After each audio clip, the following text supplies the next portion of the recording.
Welcome to our podcast, Learn Biblical Greek, brought to you by Dr. William Stewart, the co-founder of Teleios. This captivating podcast teaches you biblical Greek through a verse-by-verse study of the book of Ephesians, interjecting Greek grammar, Greek word meanings, and vital theology concepts. Thanks for joining us on this exciting biblical journey. Your study will be more effective if you use the Greek text with the Bible word codes, either on the eSword download or Bible Hub website. These links are on our podcast website at www.teleiosresearch.com.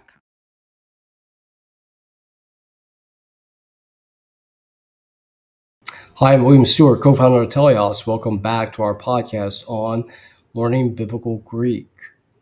I'm glad you're here. I'm glad you are persisting.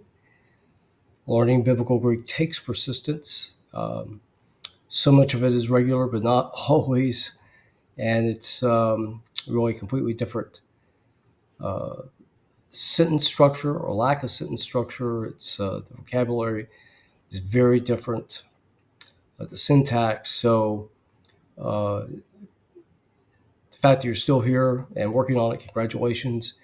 I think, again, it'll bear fruit in the long run, building competence and confidence in your ability to interpret God's word and know him better. We're in chapter 5 in a list of positive admonishments, commands by Paul on living the Christian life. We're in verse 6 today, and let's go to the text.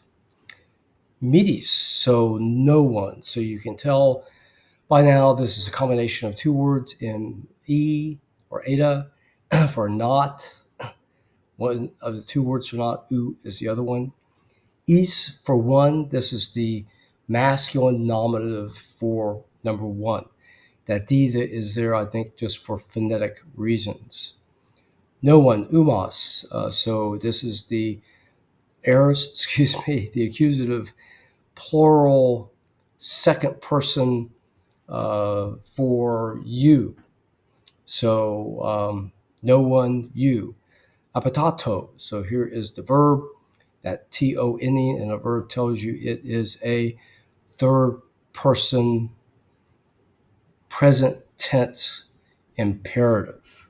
Okay, which we use the word let in English to translate. We don't use it that often. Let no one basically defraud you. Sorry to not come up with a word there. Deceive you. And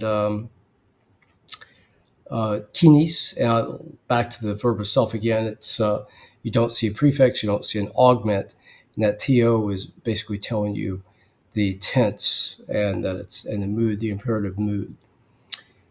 Kinis comes to the word empty. You can see the OIS ending is a masculine plural dative. And same with logis. So the kinis is an adjective. Logis, words, is a noun. And so they both have the matching cases, again, telling you that it's logos is a second declension noun. So empty words. So let no one deceive you of empty words. Then we have dia tata kar. This is a little confusing. We know that gar is post-positive. And so in a phrase, so we have to go back to the beginning. What is the word that comes before? Well, it's two words. That preposition and the demonstrative adjective here is, well, I guess basically meaning this, these. It's not really demonstrative. Sorry, it comes from utos. And that on account of, it's taking the accusative plural, the third declension endings. So dia in front, taking the accusative, it means on account of, as opposed to the genitive, it's by means of. So on account of these, now in English, we have to add things. We have to have a noun there. We just can't use an adjective as a noun as they can in many languages today, particularly in Western Europe, but also in Greek you could do this too. For, on account of these things, in erkatai, that common verb to come, you can see there's no prefix or augment. It's a my verb, a deponent. So even though it's in the passive form, that tai, third person singular, with a e vowel for the present tense, it's basically, as a connector, is telling you come.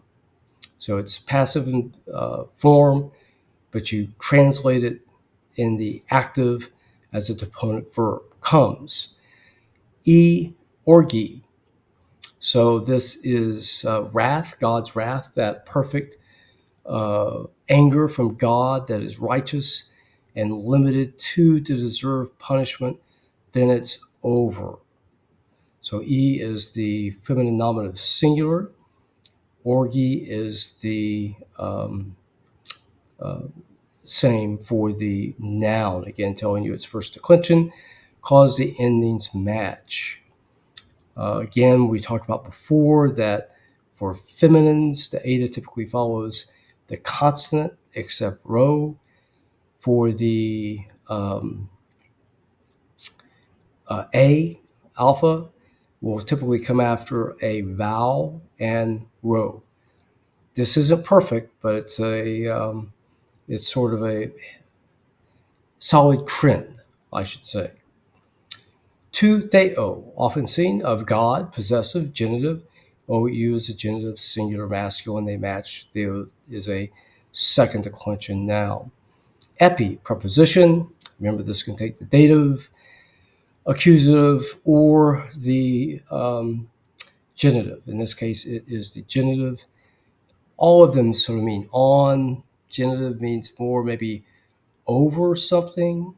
The accusative can mean towards or against. So teleios, towards. The sons, ous, is the accusative plural masculine. Teleios. So again, we have the feminine singular genitive towards the son of disobedience. Okay, so let no one deceive you by empty words. On account of these things, for on account of these things comes the anger or the wrath of God on the sons of disobedience. Okay, very good. Thanks for joining me today. I'll look forward to seeing you next time. Goodbye for now.